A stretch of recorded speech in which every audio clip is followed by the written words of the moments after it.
Well, rippling effects like living through 14 years of artificial interest rate deflation in a market where people were buying properties for more and more money. And for those of you who may not be familiar with something called the capitalization rate, the capitalization rate is a very often used term in the commercial real estate world. It's a way to compare one like investment to another like investment. You can find a capitalization rate for anything, right, and compare it, and it basically gives you a investment to investment comparison. I am not a fan of capitalization rate.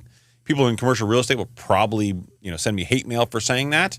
I think there are better ways like cash on cash return that are much more clear. Mm-hmm. But capitalization rate is in a lot of ways the way a lot of these commercial pieces of real estate will trade. Right. Capitalization rate, the lower it is, the less profits are there.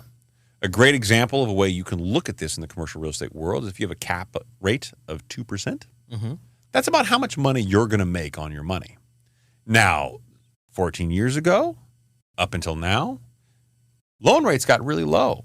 But if you were buying a property for a cap rate of 3% or 2%, you as the property owner were going to make 2 or 3% after paying all of your expenses, your net return. But a bank was giving you a loan for 3 and 3.5%, which meant the bank made more money than you did. Yes. But that's how wild the market got. And if properties were trading above value, people said, you know what? It's okay. We'll increase rents. And that increased rent will increase the cash flow.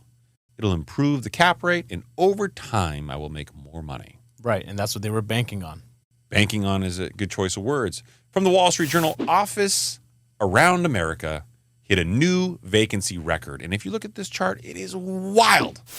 The 19.6% of office space that isn't leased is the highest since at least 1979. And just that's, if you round up, 20% of all of the office space in this country is not leased. Right.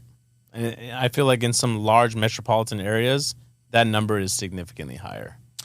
I think larger metropolitan areas are really carrying the weight here. And I think especially the towers, office towers. Mm-hmm. Haroon pulled up the chart here. This chart to me screams, holy shit. Yep.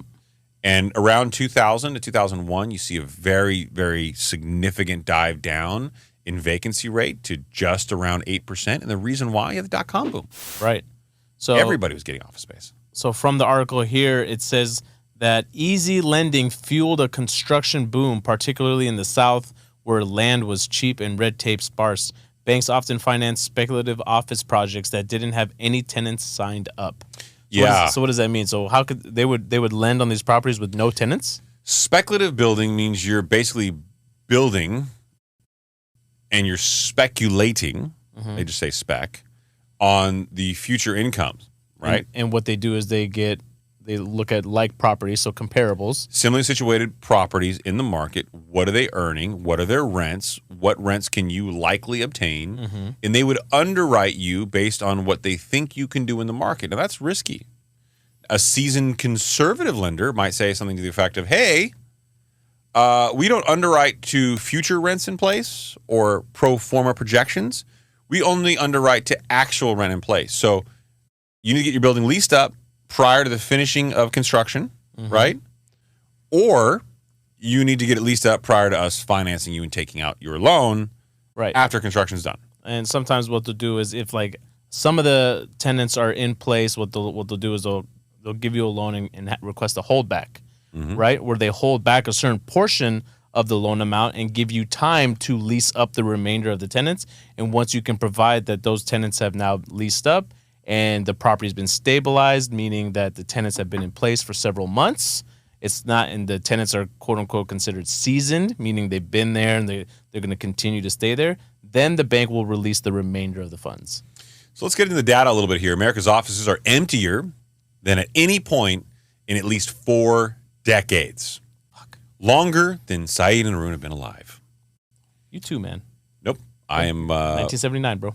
43 years old. I said 1979. You were born in 1980. In at least 4 decades. I've been alive for 4 decades. 4 decades and 3 years. So math is not your strong suit? It's not the best. Not the best. But it said 1979 to start. Okay, I can't read. So if you can't add... Perfect match. Yin and yang, baby. It's on the right side. What's on the right side? No, I can read this. I'm just saying in general. I believe the last episode I was editing it, you said, Chris, can you not stutter? This is a stutter, and you made fun of me. And Oh, now that's before I knew you're autistic. yeah, I was going to Sorry. say I opened my heart up to you, and I tell you the truth. And I mean, you got to feel bad about that, right? No, it's black and gray or black and white. Yeah. You stuttering over there, Chief? You okay? I thought he was going to go black and yellow, black and yellow.